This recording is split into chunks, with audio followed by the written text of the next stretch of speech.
Hear the sledges with the bells, silver bells. What a world of merriment their melody foretells. How they tinkle, tinkle, tinkle in the icy air of night, while the stars that oversprinkle all the heavens seem to twinkle with a crystalline delight, keeping time, time, time in a sort of runic rhyme to the tintinnabulation that so musically wells from the bells, bells, bells, bells, bells, bells, bells, from the jingling and the tinkling of the bells.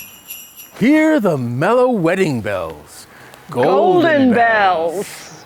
What a world of happiness their harmony foretells. Through the balmy air of night, how they ring out their delight. From the molten golden notes all in tune, what a liquid ditty floats to the turtle dove that listens while she gloats on the moon. Oh, from out the sounding cells, what a gush of euphony voluminously swells. How it swells, how it dwells on the future, how it tells of the rapture that impels to the swinging and the ringing of the bells, bells, bells, of the bells, bells, bells, bells, bells, bells, to the rhythm and the chiming of the bells. Hear the loud alarum bells, brazen bells. What a tale of terror now their turbulency tells. In the startled ear of night, how they scream out their affright.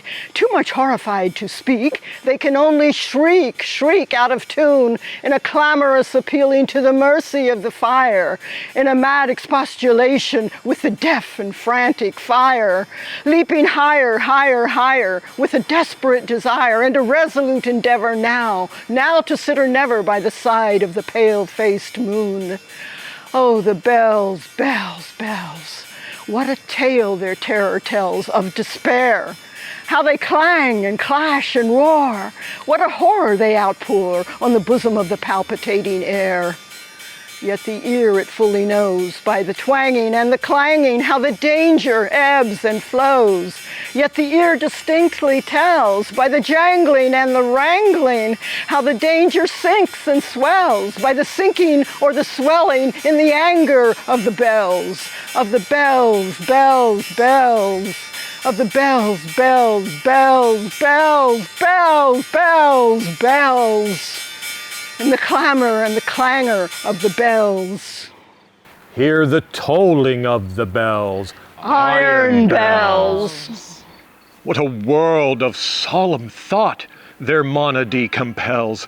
In the silence of the night, how we shiver with affright at the melancholy menace of their tone. For every sound that floats from the rust within their throats is a groan. And the people, the people, they that dwell up in the steeple all alone, and who tolling, tolling, tolling in that muffled monotone, feel a glory in so rolling on the human heart a stone.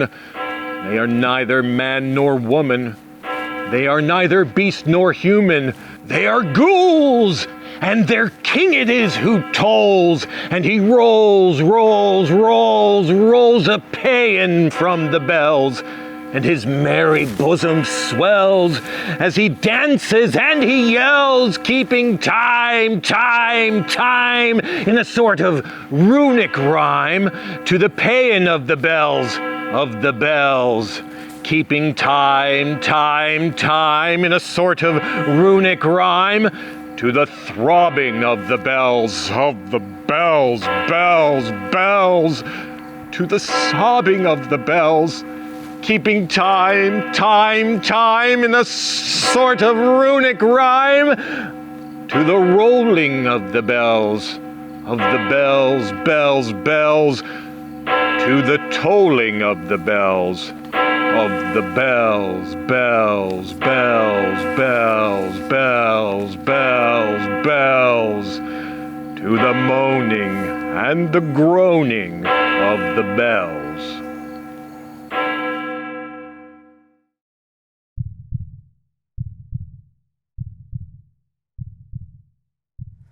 True. Nervous, very, very dreadfully nervous I had been and am. But why will you say that I am mad? The disease had sharpened my senses, not destroyed, not dulled them. Above all was the sense of hearing acute. I heard all things in the heaven and in the earth. I heard many things in hell. How then am I mad? Hearken and observe how healthily, how calmly I can tell you the whole story. It is impossible to say how first the idea entered my brain, but once conceived, it haunted me day and night. Object there was none, passion there was none. I loved the old man. He had never wronged me, he had never given me insult. For his gold I had no desire. I think it was his eye. Yes, it was this. He had the eye of a vulture, a pale blue eye with a film over it. Whenever it fell upon me, my blood ran cold. And so, by degrees, very gradually, I made up my mind to take the life of the old man, and thus rid myself of the eye forever. Now, this is the point. You fancy me mad. Madmen know nothing. But you should have seen me. You should have seen how wisely I proceeded, and with what caution, with what foresight, with what dissimulation I went to work. I was never kinder to the old man than during the whole week before I killed him. And every night, about midnight, I turned the latch of his door and opened it, oh, so gently.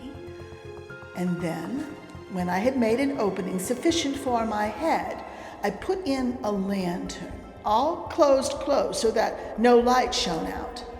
And then I thrust my head into his room. Oh, you would have laughed to see how cunningly I thrust it in. I moved it slowly, very, very slowly, so that I might not disturb the old man's sleep. It took me an hour to place my whole head within the opening, so far that I could see him as he lay upon his bed. Would a madman have been so wise as this? And then, when my head was well in the room, I undid the lantern cautiously, oh, so cautiously, for the hinges creaked. I undid it just so much that a single thin ray fell upon the vulture eye. And this I did for 7 long nights, every night, just at midnight. But I found the eye always closed, and so it was impossible to do the work. For it was not the old man who vexed me, but his evil eye. And every morning, when the day broke, I went boldly into the chamber and spoke courageously to it, calling him by name in a hearty tone and inquiring how he has passed the night. So you see, he would have been a very profound old man indeed to suspect that every night, just at 12, I looked in upon him while he slept. Upon the 8th night, I was more than usually cautious in opening the door. A watch's minute hand moves more quickly than did mine. Never before that night had I felt the extent of my own powers, of my sagacity. I could scarcely contain my feelings of triumph to think that there I was, opening the door little by little, and he not even to dream of my secret deeds or thoughts. I fairly chuckled at the idea, and perhaps he heard me, for he moved on the bed, suddenly, as if startled. Now, you may think that I drew back, but no. His room was as black as pitch with the thick darkness, for the shutters were close fastened through fear of robbers, And so I knew that he could not see the opening of the door, and I kept pushing it on steadily, steadily. I had my head in and was about to open the lantern when my thumb slipped upon the tin fastening, and the old man sprang up in bed, crying out, "Who's there?" I kept quite still and said nothing. For a whole hour I did not move a muscle, and in the meantime I did not hear him lie down. He was still sitting up in the bed listening, just as I have done night after night, hearkening to the death watches in the wall. Presently, I heard a slight groan, and I knew it was the groan of mortal terror. It was not a groan of pain or of grief. Oh no, it was the low, stifled sound that arises from the bottom of the soul and overcharged with awe. I knew the sound well. Many a night, just at midnight when all the world slept, it has welled up from my own bosom, deepening with its dreadful echo the terrors that distracted me. I say I knew it well. I knew what the old man felt and pitied him, although I chuckled at heart. I knew that he had been lying awake ever since the first slight noise, when he had turned in the bed. His fears had been ever since growing upon him. He had been trying to fancy them causeless, but could not. He had been saying to himself, "It is nothing but the wind in the chimney. It is only a mouse crossing the floor." Or, "It is merely a cricket which has made a single chirp." Yes, he had been trying to comfort himself with these suppositions, but he had found all in vain, because death, in approaching him, had stalked with his black shadow before him and enveloped the victim. And it was the mournful influence of the unperceived shadow that caused him to feel, although he neither saw nor heard, to feel the presence of my head within the room.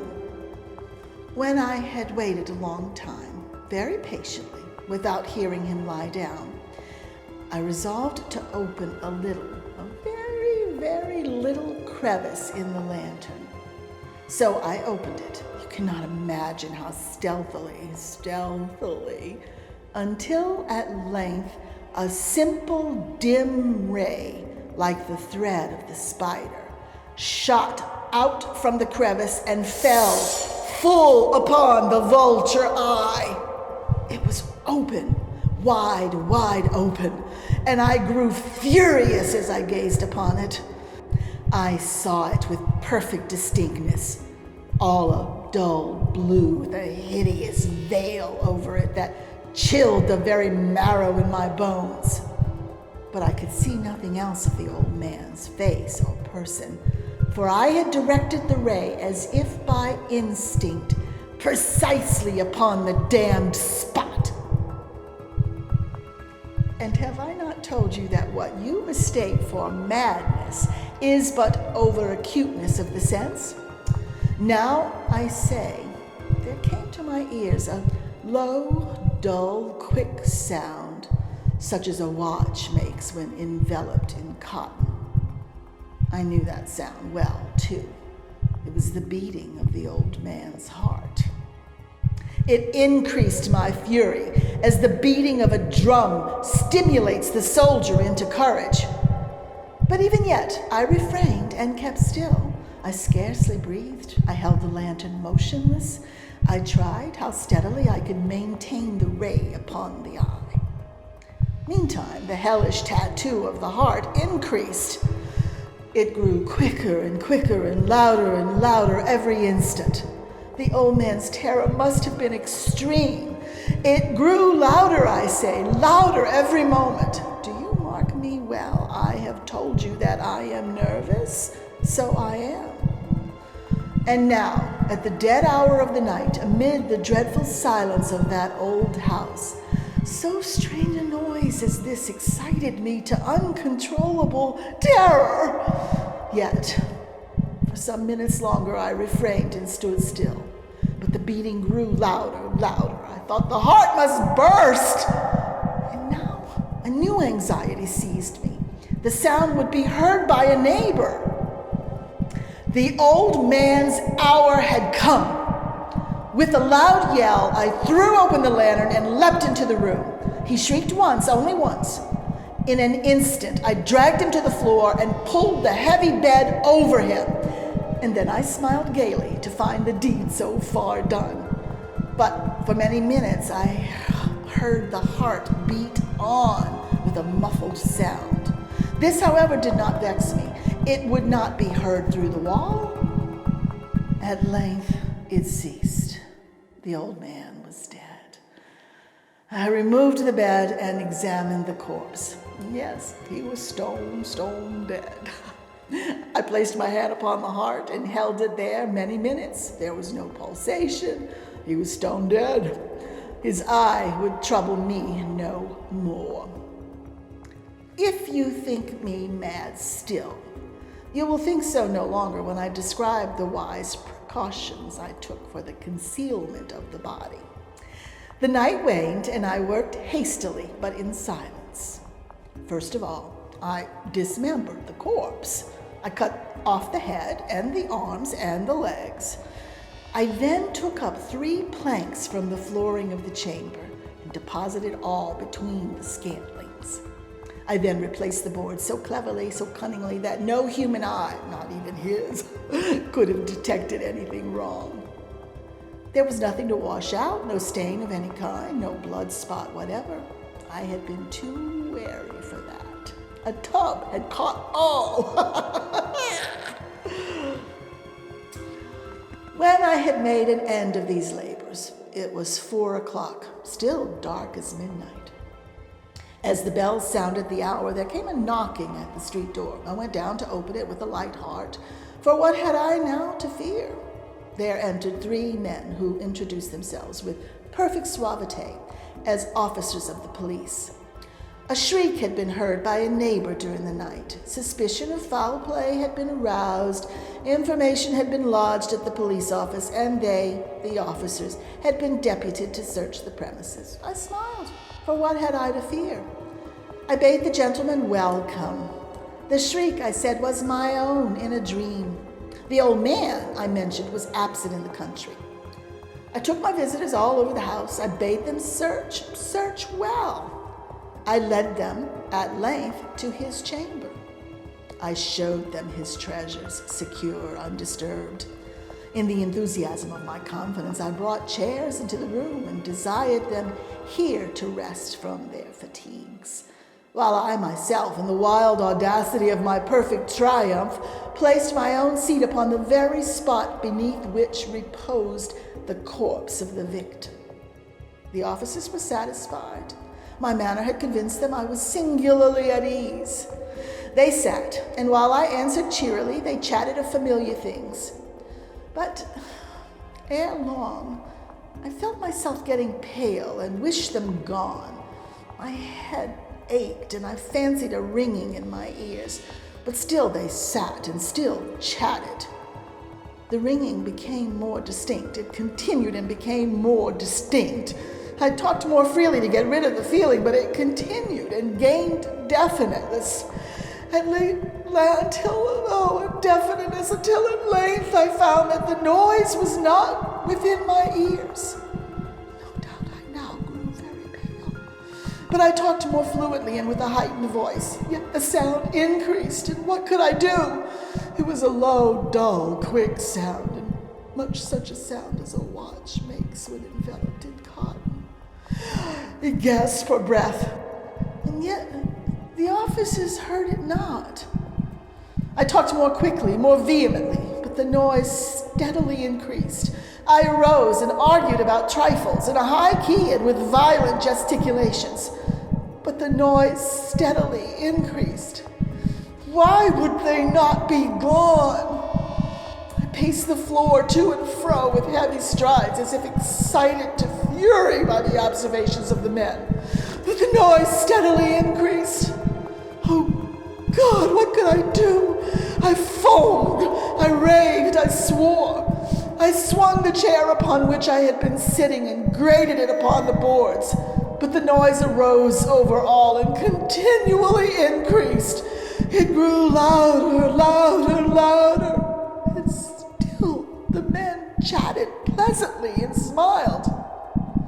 Was it possible they heard not? Almighty God, no, no, they heard. They suspected. They knew.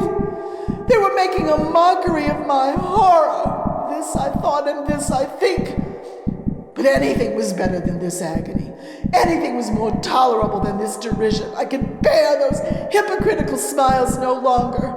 I felt that I must scream or die, and now again, hark! Louder, louder, louder, louder.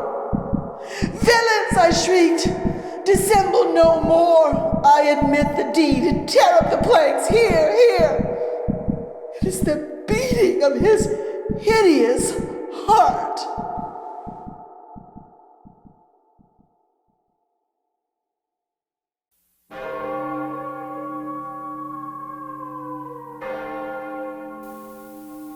It was many and many a year ago, in a kingdom by the sea, that a maiden lived whom you may know by the name of Annabel Lee. And this maiden, she lived with no other thought than to love and be loved by me. I was a child and she was a child in this kingdom by the sea, but we loved with a love that was more than love, I and my Annabel Lee, with a love that the winged seraphs in heaven coveted her and me. And this was the reason that long ago, in this kingdom by the sea, a wind blew out of a cloud by night, chilling my Annabel Lee, so that her high-born kinsman came and bore her away from me to shut her up in a sepulchre in this kingdom by the sea. The angels, not half so happy in heaven, went envying her and me. Yes, that is the reason, as all men know in this kingdom by the sea, that the wind came out of the cloud, chilling and killing my Annabel Lee. But our love was stronger by far than the love of those who were older than we, of many far wiser than we. And neither the angels in heaven above, nor the demons down under the sea can ever dissever my soul from the soul of the beautiful Annabel Lee. For the moon never beams without bringing me dreams of the beautiful Annabel Lee. And the stars never rise, but I see the bright eyes of the beautiful Annabel Lee. And so, all the night tide, I lie down by the side of my darling, my life and my bride, in her sepulchre there by the sea, in her tomb by the side of the sea.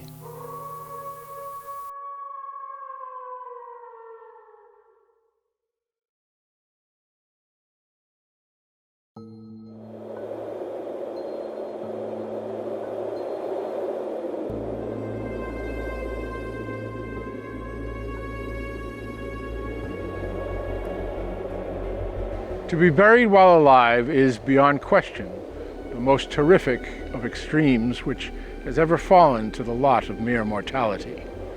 That it has frequently, very frequently, so fallen can scarcely be denied. The boundaries which divide life from death are at best shadowy and vague. Who shall say where the one ends and where the other begins? We know that there are diseases in which occur total cessations of all apparent functions of vitality, and yet in which these cessations are merely suspensions, properly so called. They are only temporary pauses in the incomprehensible mechanism. A certain period elapses, and some unseen, mysterious principle again sets the motion of the magic pinions and the wizard wheels. The silver cord was not forever loosed, nor the golden bowl irreparably broken.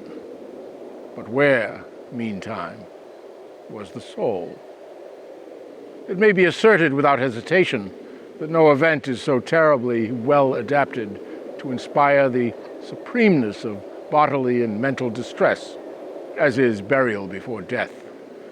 The unendurable oppression of the lungs, the stifling fumes from the damp earth, the clinging to the death garments, the rigid embrace of the narrow house, the blackness of the absolute night, the silence like in a sea that overwhelms, the unseen but palpable presence of the conqueror worm.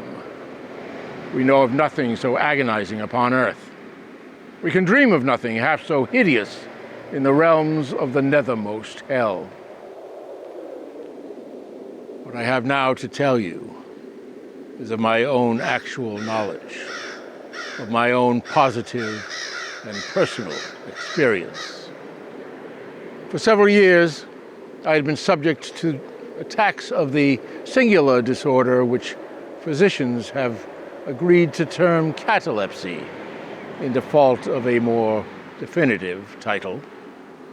Although both the immediate and the predisposing causes and even the actual diagnosis of this disease are still mysterious, its obvious and apparent character is sufficiently well understood. Its variations seem to be chiefly of degree. Sometimes the patient lies for a day only, or even for a shorter period, in a species of exaggerated lethargy. He is senseless and extremely motionless, but the pulsation of the heart is still faintly perceptible. Some traces of warmth remain. A slight color lingers within the center of the cheek. And upon the application of a mirror to the lips, we can detect a torpid, unequal, and vacillating action of the lungs. Then again, the duration of the trance is for weeks, even for months, while the closest scrutiny and the most rigorous medical tests fail to establish any material distinction between the state of the sufferer and what we conceive of as absolute death. Very usually, he is saved from premature interment solely by the knowledge of his friends that he has been previously subject to catalepsy. My own case differed in no important particular from those mentioned in medical books. Sometimes, without any apparent cause, I sank little by little into a condition of hemisyncope or half-swoon. And in this condition, without pain, without ability to stir or, strictly speaking, to think, but with a dull, lethargic consciousness of life and of the presence of those who surrounded my bed, I remained until the crisis of the disease restored me, suddenly, to perfect sensation. I was quickly and impetuously smitten. I grew sick and numb and chilly and dizzy and fell prostrate at once. Then, for weeks, all was void and black and silent, and nothing became the universe. Total annihilation could be no more. From these latter attacks I awoke, however, with a gradation slow in proportion to the suddenness of the seizure. In all that I endured, there was no physical suffering, but of moral distress and infinitude. My fancy grew charnel. I talked of worms, of tombs, and epitaphs. I was lost in reveries of death, and the idea of premature burial held continual possession of my brain. The ghastly danger to which I was subject haunted me day and night. In the former, the torture of meditation was excessive. In the latter, supreme. When the grim darkness overspread the earth, then, with every horror of thought, I shook as the quivering plumes upon the hearse. When nature could endure wakefulness no longer, it was with a struggle that I consented to sleep, for I shuddered to reflect that upon awakening I might find myself the tenant of a grave. My nerves became thoroughly unstrung, and I fell to prey to perpetual horror. I hesitated to ride or to walk or to indulge in any exercise that would carry me from my home.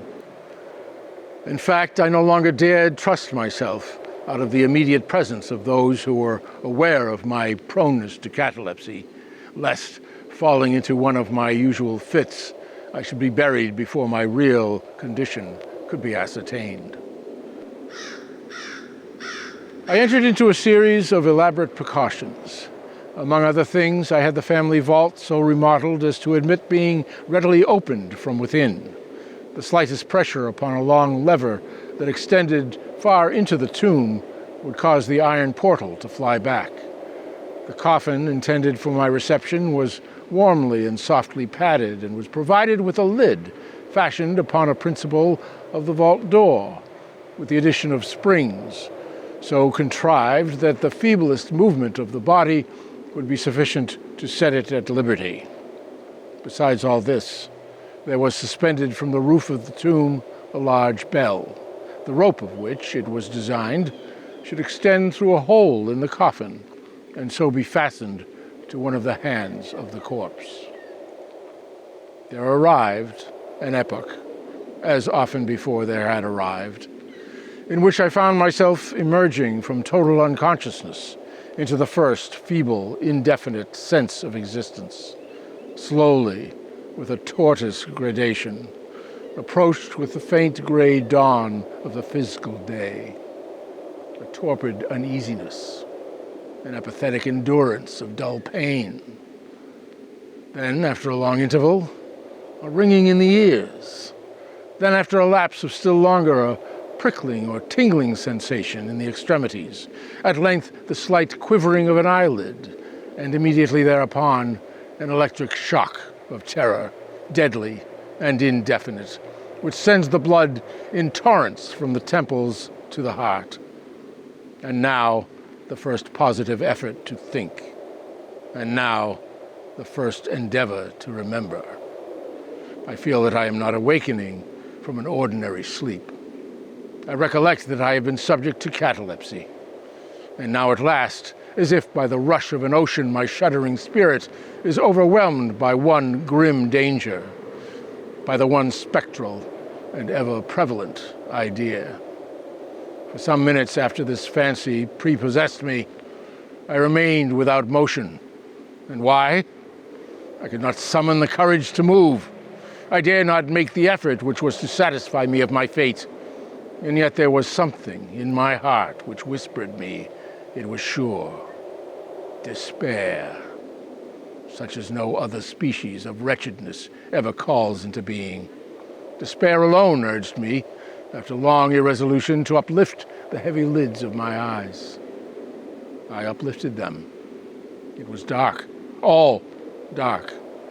I knew that the fit was over. I knew that the crisis of my disorder had long passed. I knew that I now fully recovered the use of my visual faculties. And yet it was dark, all dark, the intense and utter raylessness of the night that endureth forevermore. I endeavored to shriek. My lips and my parched tongue moved convulsively together in the attempt, but no voice issued from the cavernous lungs, which, oppressed as if by the weight of some incumbent mountain, gasped and palpitated with the heart at every elaborate and struggling inspiration. The movement of the jaws in this effort to cry aloud showed me that they were bound up, as is usual with the dead. I felt, too, that I lay upon some hard substance, and by something similar my sides were also closely compressed. So far, I had not ventured to stir any of my limbs, but now I violently threw up my arms, which had been lying at length with the wrists crossed. They struck a solid wooden substance which extended above my person at an elevation of not more than 6 inches from my face.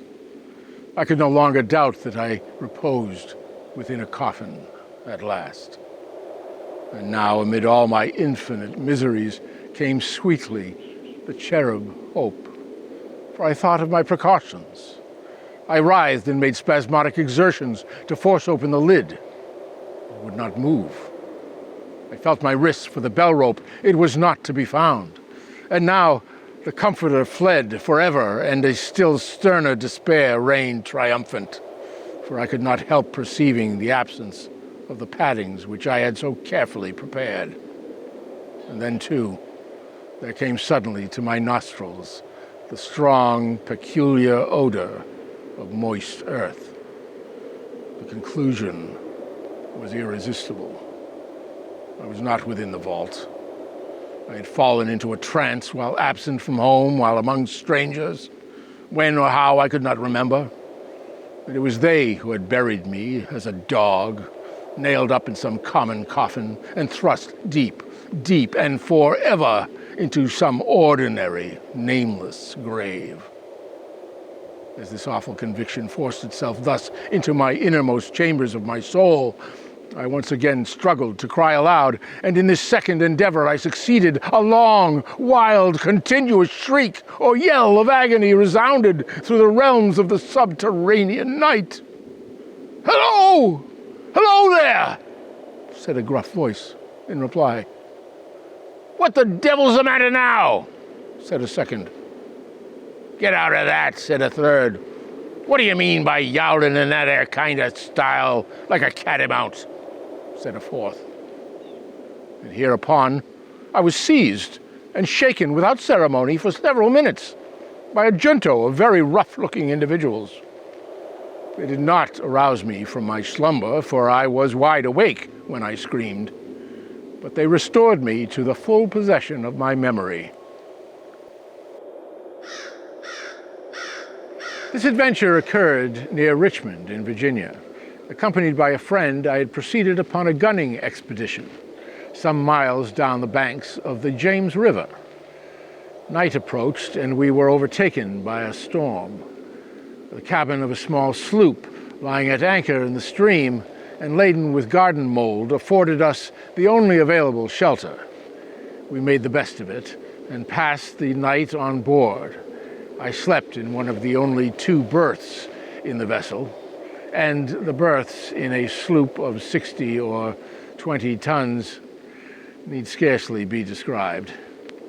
That which I occupied had no bedding of any kind.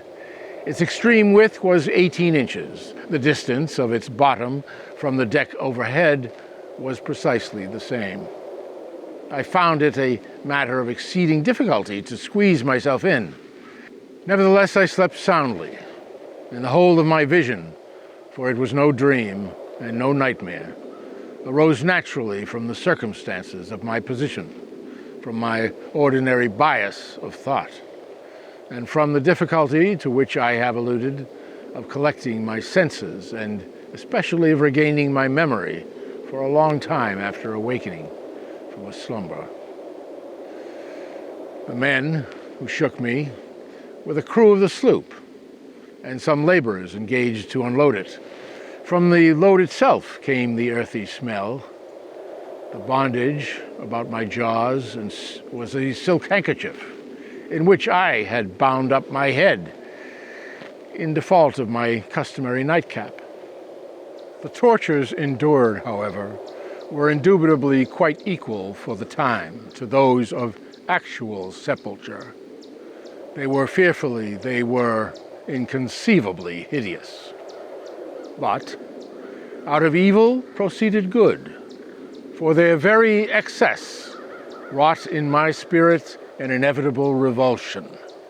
My soul acquired tone, acquired temper. I went abroad, I took vigorous exercise, I breathed the free air of heaven. I thought upon other subjects than death. I discarded my medical books and bugaboo tales, such as this. I became a new man and lived a man's life. From that memorable night, I dismissed forever my charnel apprehensions, and with them vanished the cataleptic disorder, of which perhaps they had been less the consequence than the cause.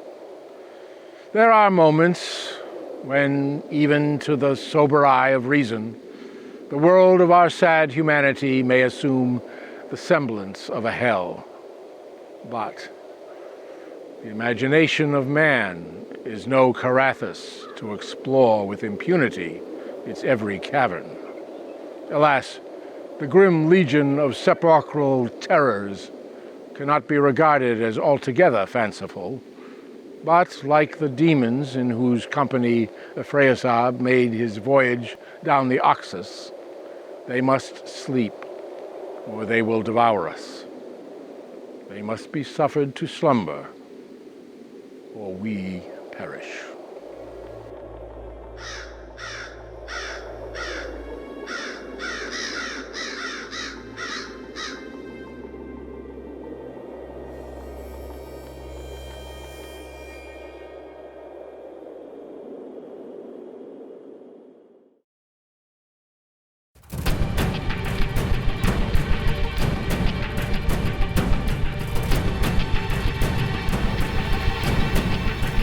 Those horrible murders which I read about in the evening edition of La Gazette de Tribunal some years ago will always mark for me the most profound experience in my life. I was most fortunate to be able to spend the spring and summer of 1840 in Paris, that vast, populous city of light.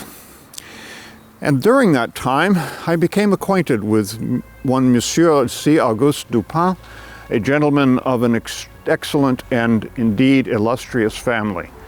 And he and those murders will always be entwined in my memory. He and I eventually came to share chambers, as I was astonished at the vast extent of his readings, and above all, I found myself enkindled with a wild fervor and the vivid freshness of his imagination. One talent Dupin had that I could not help remarking and admiring was a particular analytical ability, the exercise of which he seemed to take an eager delight. Indeed, there were many times when he gave me proof of this most remarkable ability by telling me what I was thinking before I even ventured a word. It was this quality of my friend's character that led me to show him the evening edition of La Gazette, in which the murders on the Rue Morgue were detailed, thinking it would excite his analytical interest. But to my surprise, he made no comment on the lurid details. Extraordinary murders. This morning, at about 3 o'clock, the inhabitants of the Quartier Saint-Roch were roused from sleep by a succession of terrific shrieks, issuing forth from the 4th story of a house in the Rue Morgue, known to be in the sole occupancy of one Mademoiselle L'Espanaye and her daughter, Mademoiselle Camille L'Espanaye. Some neighbors, accompanied by 2 gendarmes, forced their way into the building, by which times the cries had ceased.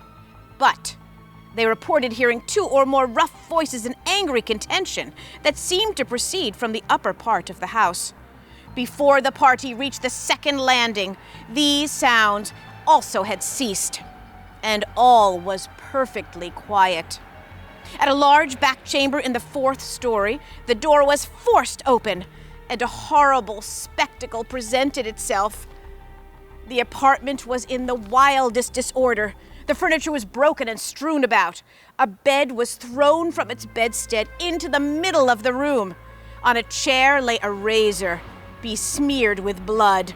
On the hearth were 2 or 3 long tresses of gray human hair, also dabbled with blood.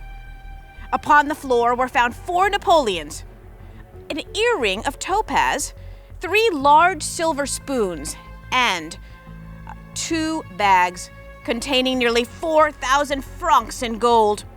The drawers of a bureau, which stood in one corner, were open and had been apparently rifled, although many articles still remained within them. A small iron safe was discovered under the bed. It was open, with the key still in the door. It contained only a few old letters and other papers of little consequence. Of Madame l'Espanaye, no traces were to be seen. But a search of the chimney revealed, horrible, horrible to relate, the corpse of the daughter, head downward, having been forced up the narrow aperture. The corpse of the old lady was found in a small paved yard in the rear of the building, her throat so entirely cut that upon an attempt to raise her, the head fell off.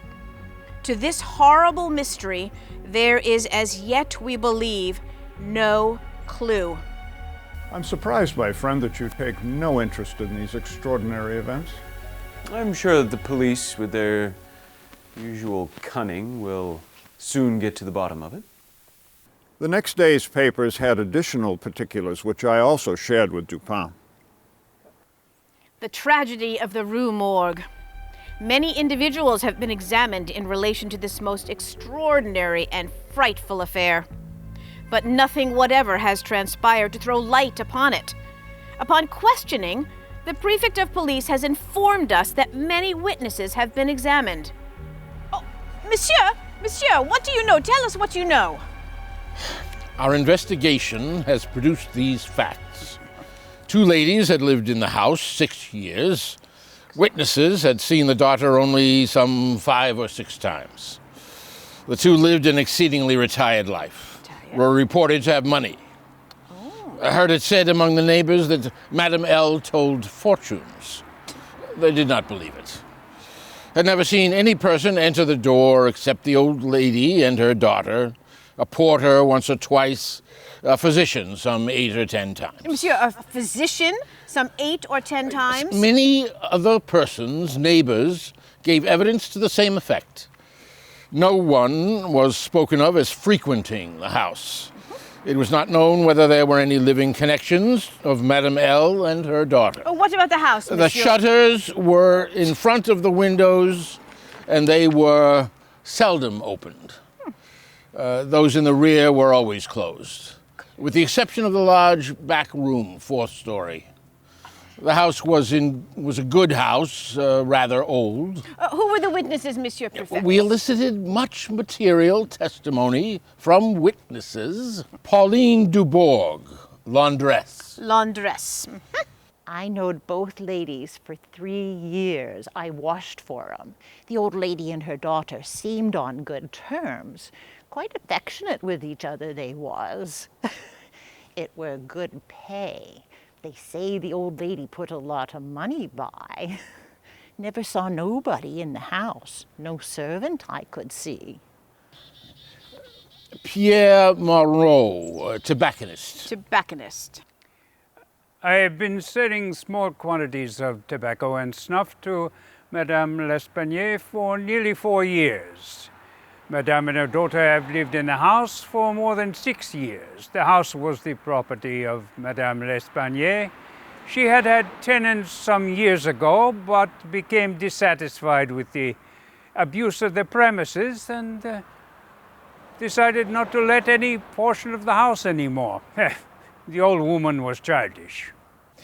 Isidore Musée, gendarme. Gendarme. We were called to the house about 3 in the morning. We found some 20 or 30 persons at the gateway, endeavoring to gain admittance. We forced it open at length with a bayonet. We heard shrieks until the gate was forced, and then they stopped suddenly. It seemed to be screams of some person or persons in great agony, long, drawn out, not short and quick. At the first landing, I heard 2 loud and angry voices, one a gruff voice, Frenchman, made out the words sacre and diable. The other voice was much shriller, very strange voice, foreigner. Not sure if it was a man or a woman. Couldn't make out what was said, but I believe it was Spanish. Henri Duval, a neighbor by trade, silversmith. The shrill voice was Italian. I'm not acquainted with the Italian language, so could not understand the words, but could tell from the intonation. Could have been a man, could have been a woman.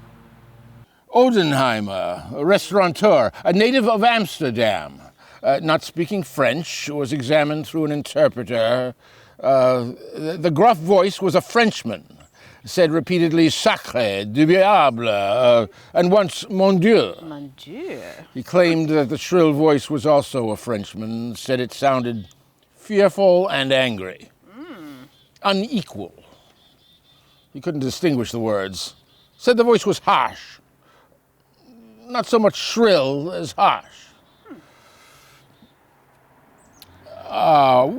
Wilma Bird, seamstress, was one of the party entering the house. An English woman, has lived in Paris 2 years. The gruff voice was that of a Frenchman. I could distinctly hear sacré and mon Dieu.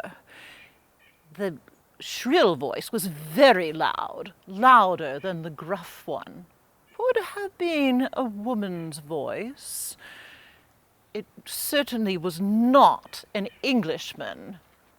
Appeared to be that of a German. I do not understand German. Alfonso Garcia, undertaker, resides in the Rue Morgue, is a native of Spain. Spain. The gruff voice was a Frenchman. The shrill voice was an Englishman. I do not understand the English language, but could tell by the intonation.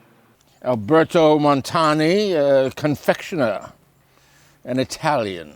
The Italian. The gruff voice was the voice of a Frenchman. I distinguished several words. The speaker appeared to be expostulating. I could not make out the words of the shrill voice. It was quick and uneven. I think it was Russian. I have never conversed with a native of Russia. Jules Mignon, banker of the firm Mignon et Fils, Rue de la Reine, the elder Mignon. Le banker. Aha. Madame L'Espanaye had some property. She opened an account with us in the spring 8 years ago. She made frequent deposits in small sums. The third day before her death, she took out in person the sum of 4,000 francs. It was in gold. We sent a clerk home with her with the money. Adolphe Lebon, clerk to Mignon et Fils. Le clerc. I accompanied Madame Espanoye to her residence on the day in question, with the 4,000 francs put in 2 bags. When the door was opened, Mademoiselle appeared and took one of the bags from my hands, while the old lady relieved me of the other. I bowed and departed. I did not see any person in the street at the time. It is a by street, very lonely. Monsieur, did anyone examine the body? Paul Dumas, physician, was called to view the bodies about daybreak. They were both then lying on the sacking of the bedstead in the chamber where Mademoiselle L. was found. The corpse of the young woman was much bruised and excoriated. The fact that it had been thrust up the chimney would account for these appearances. The throat was greatly chafed. There were several long scratches just below the chin, together with a series of livid spots that were evidently the impression of fingers. The face was greatly discolored, and the eyeballs protruded. The tongue had been partially bitten through. A large bruise was discovered on the pit of the stomach, produced apparently by the pressure of a knee. In my opinion, Mademoiselle L'Espanaye was throttled to death by a person or persons unknown. The corpse of the mother was horribly mutilated. All of the bones of the right leg and arm were more or less shattered. The left tibia was splintered, as were all the ribs on the left side. It is not possible to say how the injuries were inflicted. A heavy club of wood, a broad bar of iron, a chair, any heavy, obtuse weapon would have produced such results if wielded by the hands of a very powerful man. No woman could have inflicted the blows with any weapon. The head was completely separated from the body and was greatly shattered. The throat had evidently been cut with some very sharp instrument, probably with a razor. How was this thing done? How did the murderer escape? This we do not yet know. The door of the chamber in which was found the body of Mademoiselle L was locked on the inside. Upon forcing the door, no person was seen, no windows. The windows of both the back and front rooms were down and firmly fastened from within. The door between the two rooms was closed but not locked. The door leading from the front room into the passage was locked with a key on the inside. Did you search everywhere, monsieur? There was not an inch of any portion of the house which was not carefully searched. Sweeps were sent up and down the chimneys. The house was a 4-story one with garrets. A trapdoor in the roof was nailed down very securely. Did not appear to have been opened for years. How long was the time between the hearing of voices in contention and the breaking of the room door? The time was variously stated by witnesses. Some made it as short as 3 minutes, some as long as 5. Only 3 to 5 minutes? So how did the murderer get out so quickly? That is what we are trying to ascertain. The chimneys of all the rooms on the 4th story were too narrow to admit the passage of a human being. There's no back passage. The body of Mademoiselle L. L'Espanaye was so firmly wedged in the chimney that it could not be got out until 4 or 5 of the party united their strength. But, Monsieur Prefect, what are the police doing? The police are continuing to investigate. A murder so mysterious and so perplexing in all its particulars was never before committed in Paris, if indeed a murder has been committed at all. The police are entirely at fault. There is not, however, the shadow of a clue apparent. Dupin heard all of these details seemingly unmoved. It was only the mention of one name that finally caught his attention. A postscript in the evening edition of the paper stated that Adolphe Le Bon, clerk to Magnon et Fils, had been arrested and imprisoned. I see that they have arrested Le Bon. Tell me, what do you think of these murders? Well, I agree with all Paris in considering them an insoluble mystery. I see no means by which we can possibly trace the murderer. We must not judge of the means by this shell of an examination. The Parisian police are extolled for their acumen, but they have cunning, but no more. There is no method to their proceedings. They make a vast parade of measures, but not unfrequently those are ill-adapted to the objects proposed. The results attained by them are not unfrequently surprising, but for the most part are brought about by simple diligence and activity. When those qualities are unavailing, their schemes fail. As for these murders, let us make some examinations for ourselves before we make up an opinion respecting them. An inquiry will afford us amusement. And besides, Le Bon once rendered me a service for which I am not ungrateful. We will go and see the premises with our own eyes. I know the prefect of police and shall have no difficulty in obtaining the necessary permissions. The permission was obtained, and we proceeded at once to the Rue Morgue. The house was readily found, as there were still many persons gazing up at the shutters with an objectless curiosity. It was an ordinary Parisian house. Before going in, we turned and passed to the rear of the building. Dupin, meanwhile, was examining the whole neighborhood as well as the house with a minuteness of attention for detail which I could see no possible object. Retracing our steps, we entered the building and went upstairs into the chamber where the bodies of Mademoiselle L'Espanaye had been found and where both deceased still lay. The disorders of the room had, as usual, been suffered to exist. I saw nothing beyond what had been stated in La Gazette. Dupin scrutinized everything. We went into the other rooms and into the yard. The examination occupied us until dark, when we took our departure. On our way home, I was surprised that Dupin stepped in for a moment at the office of one of the local papers. As he seemed so absorbed in thought, I did not question him at the time. The next day, though, in our chambers, he alluded to the subject that had sent us forth. Tell me, mon ami, did you observe anything peculiar at the scene of the atrocity? No, nothing peculiar. Nothing more, at least, than what had already been stated in the paper. La Gazette has not entered, I fear, into the true horror of the thing. But, set aside the idle suppositions of the press, it appears to me that this mystery is considered insoluble for the very reason why it should be easy of solution. What do you mean?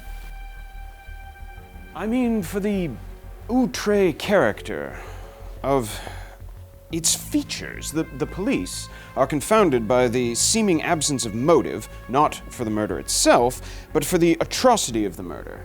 They are puzzled, too, by the seeming impossibility of reconciling the voices heard in contention with the fact that no one was discovered upon the stairs, and they can find no means of egress that may have escaped the notice of the party ascending.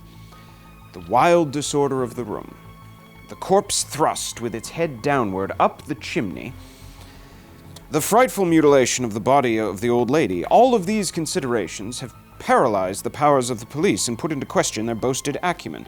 You see, they've fallen into the very gross but common error of confusing the unusual with the abstruse. However, it is in these very deviations from the plane of the ordinary that reason will feel its way in its search for the truth. Oh, you have a theory, then? In investigations such as these, it should not be asked so much as what has occurred as what has occurred that has never occurred before. In fact, the facility at which I shall arrive, or have arrived, at a solution to this mystery is in direct ratio with its apparent insolubility in the eyes of the police. You have arrived at a solution? Of course. I am even now awaiting a person who, although perhaps not the perpetrator of these horrible butcheries, must have been in some measure implicated in their perpetration. Of the worst measures of the crimes committed, it is probable that he is innocent. I look for this man here, in this very room, any moment. It is true he may not arrive, but the probability is that he will. And should he arrive, we must detain him. Here are pistols. We are both versed in their usage. Have care, mon ami. The powder is primed. Dupin, you astonish me. But look here. How have you solved it? Who is this man that we are expecting at any moment? Dupin, for God's sakes, tell me. Do not distress yourself, mon ami. It is simplicity in itself. One has only to use one's reason, after all. First, let us look at the contentious voices heard by the party ascending the stairs. First, let us rule out the obvious. That they are not the voices of the women is fully obvious. Murder, then, has been committed by some third party, and the voices of this third party were those heard in contention upon the stairs. Let me now advert to what was peculiar about the testimony. Did you observe anything peculiar about it? Well, the witnesses agreed that the gruff voice was that of a Frenchman. There was much disagreement in regard to the shrill, or as one individual termed it, the harsh voice. Yes, that was the evidence, but not the peculiarity of the evidence. You have observed much, but understood little. The witnesses, as you remark, were unanimous in their opinion of the gruff voice. It was that of a Frenchman. But in regards to the shrill voice, the peculiarity is not that they disagreed, but that every person who heard it agreed that it was that of a foreigner. The Frenchman supposes that it is the voice of a Spaniard, although he does not speak Spanish. The Dutchman considered it the voice of a Frenchman, but since he spoke through an interpreter, he does not understand French. The Englishwoman thinks it's the voice of a German, but does not understand German. Exactly. The Spaniard assured it is that of an Englishman, but has to judge by its intonation, since he does not speak the language. The Italian believes it to be the voice of a Russian, but does not understand Russian. Exactly. A second Frenchman differs, moreover, with the first, and is positive that the voice is that of an Italian, but, not being cognizant of the language, has to go by the intonation, as did the Spaniard. Yes, it is most strange. How strangely unusual must that voice have been to elicit such a different reaction from all of these people? I now call your attention to 3 points. First, the voice is termed by one witness as harsh rather than shrill. Second, it is represented by 2 others to have been quick and unequal. And third, no words, no sounds resembling words, no syllabification could be identified by any party. Yes, it is, that is so, yes. I know not what impressions I may have made upon your own understanding, but I do not hesitate to say that legitimate deductions, even from this portion of the testimony, are in themselves sufficient to engender a suspicion that furthers all progress in the investigation of this mystery. Now, I say legitimate deductions, but in truth I mean to imply that these deductions are the only proper one, and the suspicion arises inevitably from them. What suspicion? I don't follow. What suspicions I have, I will not say just yet. Now let us transport ourselves, in our fancy, to the chamber where these atrocities occurred. Tell me, what shall we first seek here?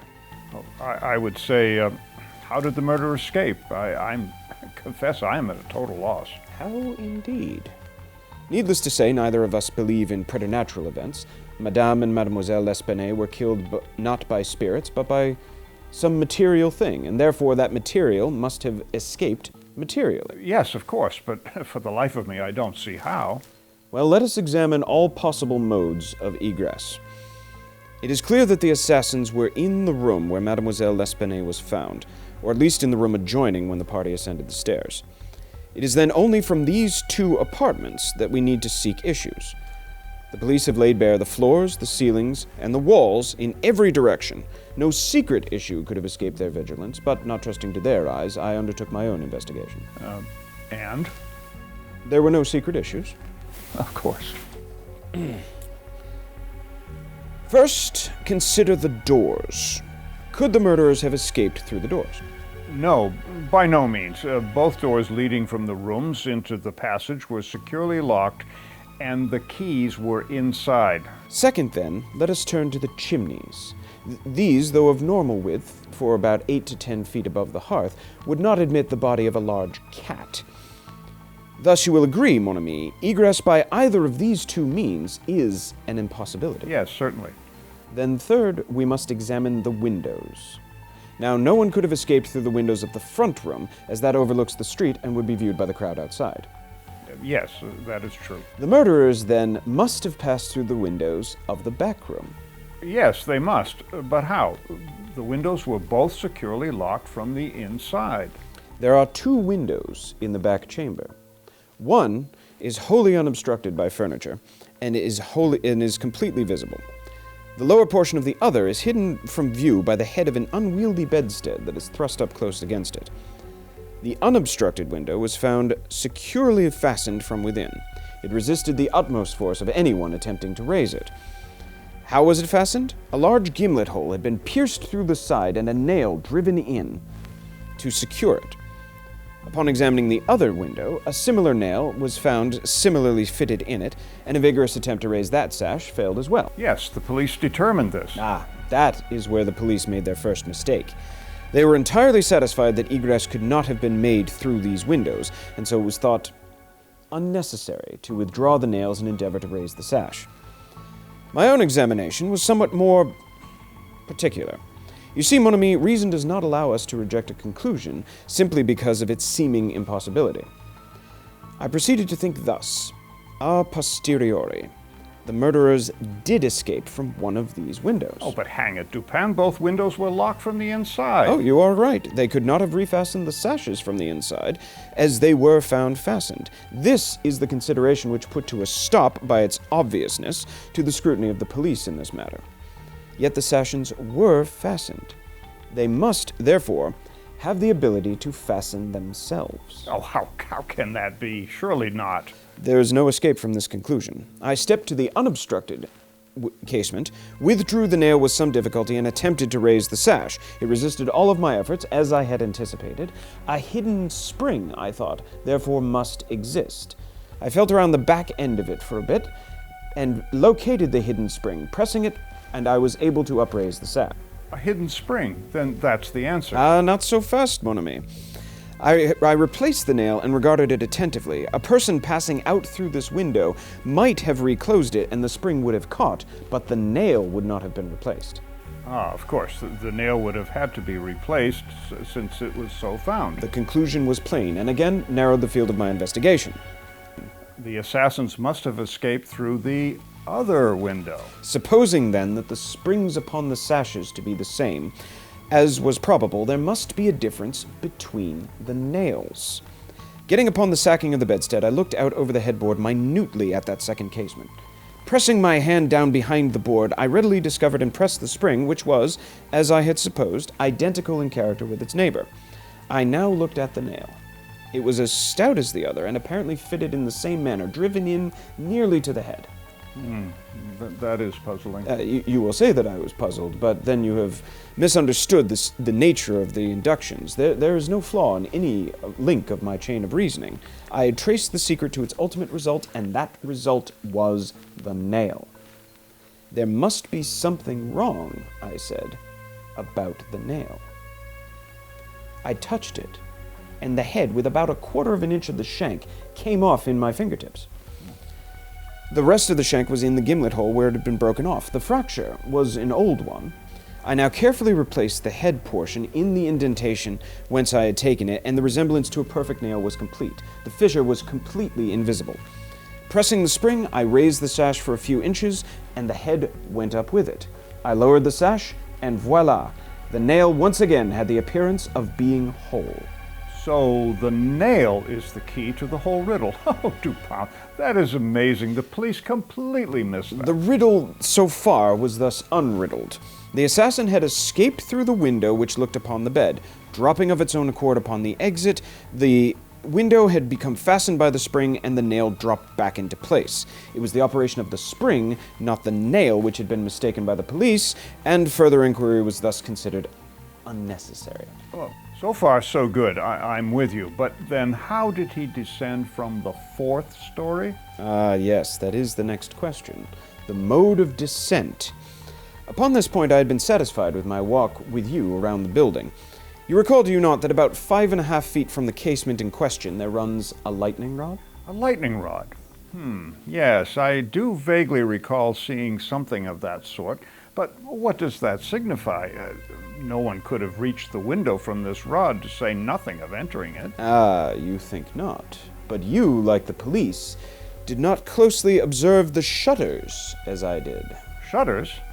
Why, they were ordinary shutters, surely. No, not at all. Why, these are in fact, a peculiar kind called by Parisian carpenters ferrades. A kind rarely employed in the present day, but often seen in older buildings, such as those in Lyon and Bordeaux. This was an old house, you recall? Yes, very interesting, but what of it? Such shutters are in the form of an ordinary door, a single, not a folding door, except that the lower half is latticed or worked in an open trellis, thus affording an excellent hold for the hands. In the present instance, these shutters are fully 3.5 feet broad.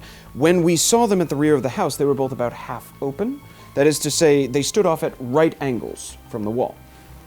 It is probable that the police, as well as myself, examined the back of the tenement, but if they did not perceive the breadth itself, or at all events failed to take it into due consideration, and doing so, they missed a very important clue.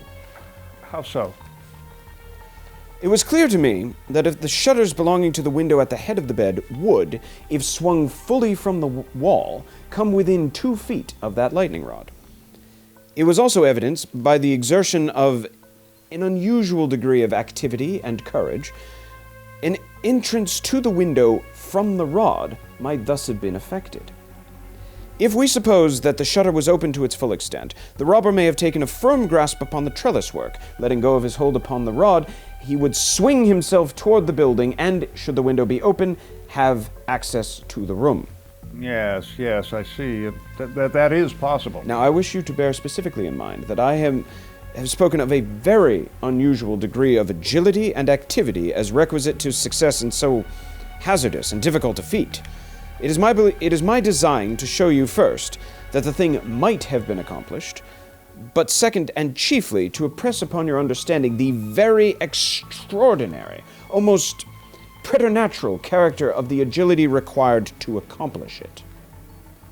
Now, place in juxtaposition that very unusual activity of which I have just spoken, with that very shrill and unequal voice, about whose nationality no two persons could be found to agree, and in whose utterance no syllabification could be detected. I think I begin to see what you're driving at. You don't mean that... You will see that I have shifted my method of questioning from a mode of egress to that of ingress. It is my design to convey the idea that both were affected in exactly the same manner at the same point. Let us now revert to the interior of the room. The drawers of the bureau, it is said, had been rifled, though many articles of apparel still remained within them. The conclusion here is absurd. It is a mere guess, nothing more, and a silly one at that. How are we to know that the articles found in the drawers were not all that were originally contained? Madame and Mademoiselle L'Espanaye led an exceedingly retired life. They saw no company, seldom went out, and had little use for numerous changes of habiliment. Those found were at least as of good quality as likely any that they owned. If the thief had taken any, why not take the best? Why not take them all? In a word, why would the thief take a few articles of clothing and leave 4,000 francs in gold in bags upon the floor? Nearly the whole sum mentioned by Monsieur Mignon, the banker, was discovered still there. Yes, the gold. I forgot about the gold. If the thief did not take the gold after all, what was the motive for these dreadful murders? Oh, discard from your thoughts the blundering idea of motive, so engendered in the brains of the police by that portion of the evidence which speaks of money delivered at the door of the house. Coincidences 10 times as unlikely as this happen to all of us every hour of our lives without notice or mention. Coincidences in general are stumbling blocks in the way of that class of thinkers who have been educated to know nothing of the theory of probabilities. In the present instance, had the gold been gone, then its delivery 3 days before would have formed something more than coincidence. It would have been corroborative of this idea of motive. But under the real circumstances of the case, if we are to suppose gold the motive of this outrage, we must also imagine the perpetrator to be so vacillating an idiot as to have abandoned the gold and his motive altogether. So if there is no motive, where does that leave us? I see no reason for these dastardly murders. Keeping now steadily in mind those points to which I have drawn to your attention, that peculiar voice, that unusual agility, and the startling absence of a motive in a murder so singularly atrocious as this, let us glance at the butchery itself. Here is a woman, strangled to death by manual strength, and thrust up a chimney. Ordinary assassins employ no such means of murder as this. Least of all do they thus dispose of the murdered. There is certainly something exceedingly outre, something altogether irreconcilable with our common notions of human action. I mean, even if we suppose the actress to be the most depraved of men. Think, too, of the prodigious strength it would have required to have thrust the body of the young lady up the chimney thus, so that it took the combined efforts of several men to drag it back down again. Turn now to the other indications of an employment of a vigor most marvelous. On the hearth were thick tresses, very thick tresses, of gray human hair. These had been torn out by the roots. You saw the locks in question as well as myself. Yes, it was a hideous sight. The roots were clotted with fragments of flesh from the scalp. A sure token of the prodigious power which had been exerted to uproot perhaps 1,000,000 hairs at a time. Oh, certainly something of vast, even superhuman strength. The throat of the old lady was not merely cut. but the head was absolutely severed from the body. The instrument was a mere razor. I wish you all to look at the brutal ferocity of these deeds. Of the bruises upon the body of Madame L'Espanaye I do not speak. Monsieur Dumas has pronounced that they were inflicted by some obtuse instrument, and in this the gentleman is very correct. The obtuse instrument is clearly the stone pavement of the yard upon which the victim had fallen from the window. Yes, I understood that. The police completely missed that. The idea, however simple it may seem, escaped the police for the same reason that the breadth of the shutters escaped them. Because by the affair of the nails, their perceptions had been hermetically sealed against the possibility of the windows having ever been opened at all. If now, in addition to all of these things, you have properly reflected on the odd disorder of the room, we have gone so far to combine the ideas of an agility astounding, a strength superhuman, a ferocity brutal, a butchery without motive, a grotesquerie in horror absolutely alien from humanity, and a voice foreign in tone to the ears of men of many nations and devoid of all distinct or intelligible syllabification. What result has ensued? What impressions have I made upon you? A madman has done this deed. Some raving maniac escaped from a local maison de santé. In some respects, your idea is not irrelevant. But the voices of a madman, even in their wildest paroxysms, are never found to tally with that particular voice heard upon the stairs. Madmen are of some nation, and their language, however incoherent in words, always has the coherence of syllabification. Moreover, the hair of a madman is not such as I now hold in my hand. I disentangled this clump from the clutches of Madame L'Espanaye. Another little thing the police missed. Tell me what you think of it. Dupin, this hair is most unusual. This is no human hair. I have not asserted that it is. But before we decide that point, I wish you to glance at this sketch. I have traced upon this paper a facsimile drawing of what has been described in one portion of the testimony as dark bruises and deep indentations upon the throat of Mademoiselle L'Espanaye. In another, by Monsieur Dumas, as a series of livid spots, evidently the impression of fingers. I have expanded those proportionally to a full hand. Now, attempt now to place your fingers at the same time in the respective impressions as you see them. I cannot. This is the mark of no human hand. Read now this passage from Cuvier. Oh, I'm damned. As you see, it is a minute, anatomical, and generally descriptive account of the large fulvous orangutan of the East Indian Islands. The gigantic stature, the prodigious strength and activity, the wild ferocity and imitative propensities of this mammalia are well known to all. The description of the digits is in exact accordance with this drawing, and I see no animal but other than an orangutan of the species that you mentioned. It could have impressed the indentations as you've traced them. The tuft of tawny hair, too, is identical to the character of the beast in Cuvier. But I cannot possibly comprehend the particulars of this frightful mystery. Besides, there were two voices heard in contention, and one of them was definitely, unquestionably, that of a Frenchman. True. And you will remember an expression attributed almost unanimously to this voice, the expression, mon Dieu. This, under the circumstances, has been justly characterized by one of the witnesses as an expression of remonstrance or expostulation. Upon these two words, therefore, I have built my hopes of a full solution to this riddle. A Frenchman was cognizant of the murder. It is possible. Indeed, it is far more than probable that he was innocent of all participation in the bloody transactions which took place. The orangutan may have escaped from him. He may have traced it back to the chamber, but under the agitating circumstances which ensued, he could never have recaptured it. It is still at large. I will not pursue these guesses, for I have no right to call them more. But then, what are we to do?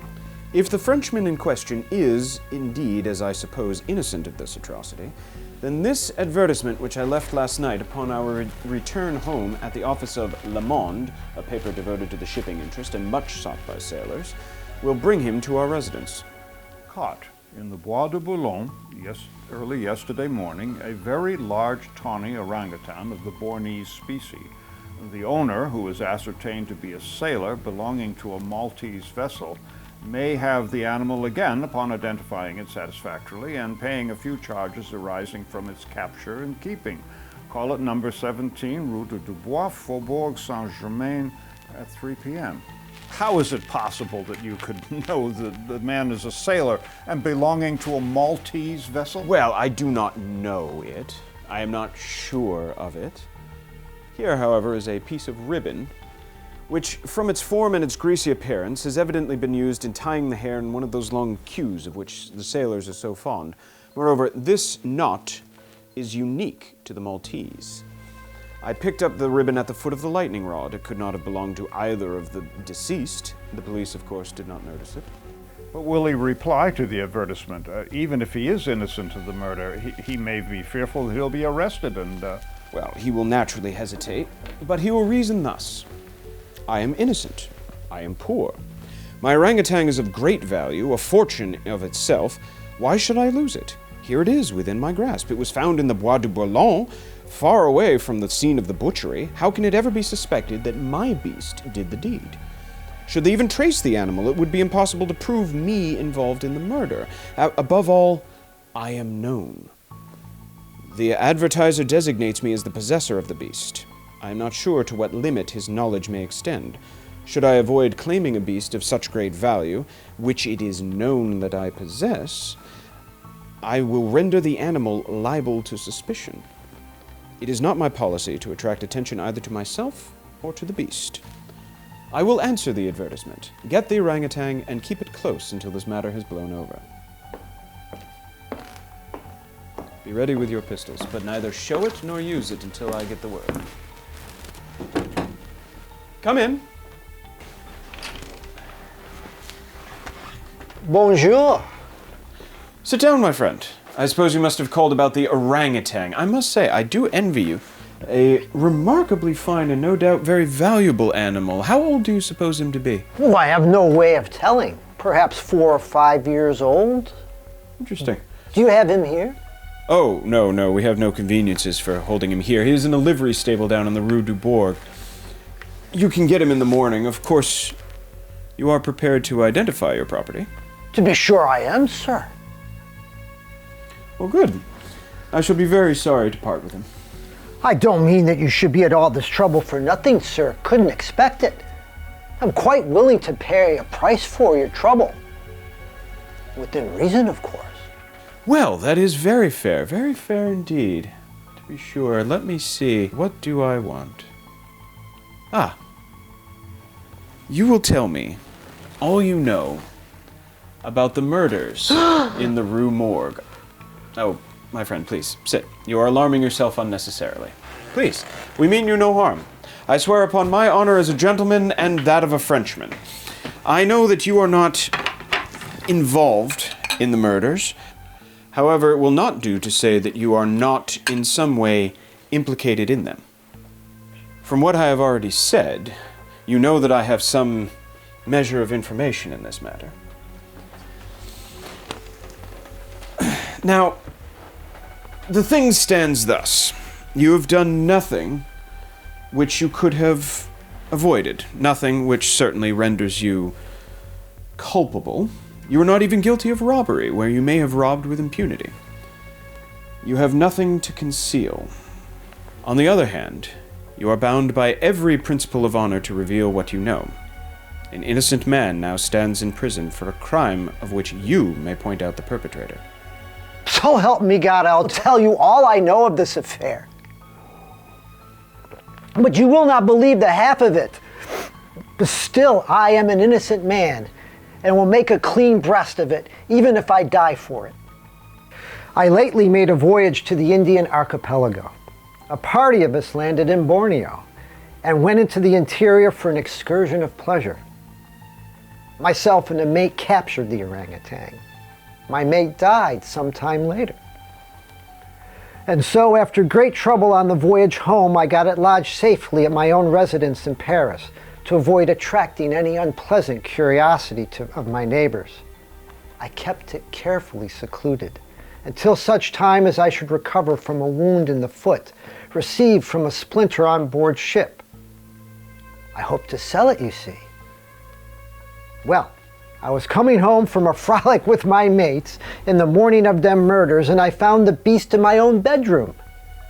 He had broken into it from a closet where I thought I had got him securely confined. He had a razor in hand and was fully lathered, sitting there before my looking glass attempting to shave, probably because he had watched me looking through the keyhole of the closet. I was terrified at the sight of so dangerous a weapon in the possession of an animal so ferocious, and who was so well able to use it, and I didn't know what to do. But I had been used to quieting the beast, even in its fiercest moods, by the use of a whip. And so I grabbed the whip, and at the sight of it, the orangutan sprang through the door of the chamber, down the stairs, and thence through a window into the street. I followed in despair, the ape, razor still in hand, occasionally stopping to look back and make a gesture at me, as if daring me to catch him. I chased him for a long time, and at nearly 3 o'clock in the morning, we passed down an alley in the rear of the Rue Morgue, and there was a light gleaming from an open window in the 4th story of a house. The house of Madame L'Espanaye. Yes, the beast rushed into the building, clambered up the lightning rod, grasped the shutter, and swung himself inside. The whole thing happened in a minute. I thought I could recapture the brute, then since it could scarcely escape from the trap it had got caught in, except by the rod where I could grab it when it came down, but then I didn't know what it might do in the house. So I followed his lead, went up the lightning rod. You went up the lightning rod, but how could you do that? Oh, it is not too difficult for a sailor. But then I got as high as the window, which lay far to his left, and I was stopped. The most I could do was reach over so as to get a glimpse of the room, and I nearly fell from horror from what I saw. Then there started these hideous shrieks. The 2 ladies were looking at some papers in an iron chest in the middle of the room. They must have been sitting with their backs toward the window. As I watched, the beast seized one of them by the hair and was waving the razor about her face like a barber. The other one had fainted and lay on the floor. The screams and struggles of the old lady maddened the beast, and with one sweep of its arm, it nearly severed her head from her body. The sight of the blood inflamed it further.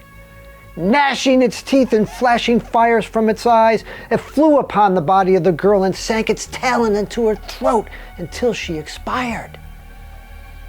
It was just at this moment that the beast looked over toward where I was watching in horror, and its fury instantly changed to fear, no doubt remembering the dreaded whip.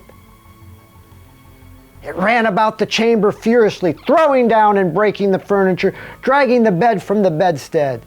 Finally, it seized the corpse of the daughter and thrust it up the chimney, then grabbed the old lady and hurled her through the window. As the ape came toward the window, I shrank to the rod and glided down it and hurried home. I was afraid of the butchery and didn't think twice about the orangutan. So the voices heard upon the staircase were yours, plus the jabberings of the fiendish brute. The orangutan must have escaped from the chamber by the rod just before the break of the door. It must have closed the window as it passed through it. That's just what it did. And now I better see about getting the beast in hand. I'll be on my way. Right. Well, you'll be able to apprehend him easily, I dare say.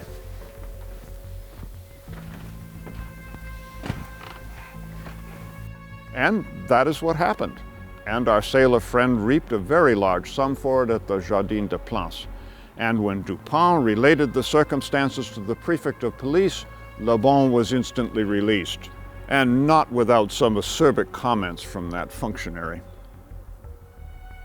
Well, it's most extraordinary, I must say. Though I have no doubt that we would have, in time, ascertained the facts, without the distraction occasioned by the superfluous interference of some citizens who would be better off leaving us to do our jobs and minding their own business. Let him talk, let him discourse, if it pleases him. I am satisfied with defeating him in his own castle. Nevertheless, that he failed in the solution to this mystery is not the wonderment that he would put it. You see, our friend the prefect is somewhat too cunning to be profound. And his wisdom has no stamen. It is all head and no body. He is a good creature, after all, though. I do like him very much.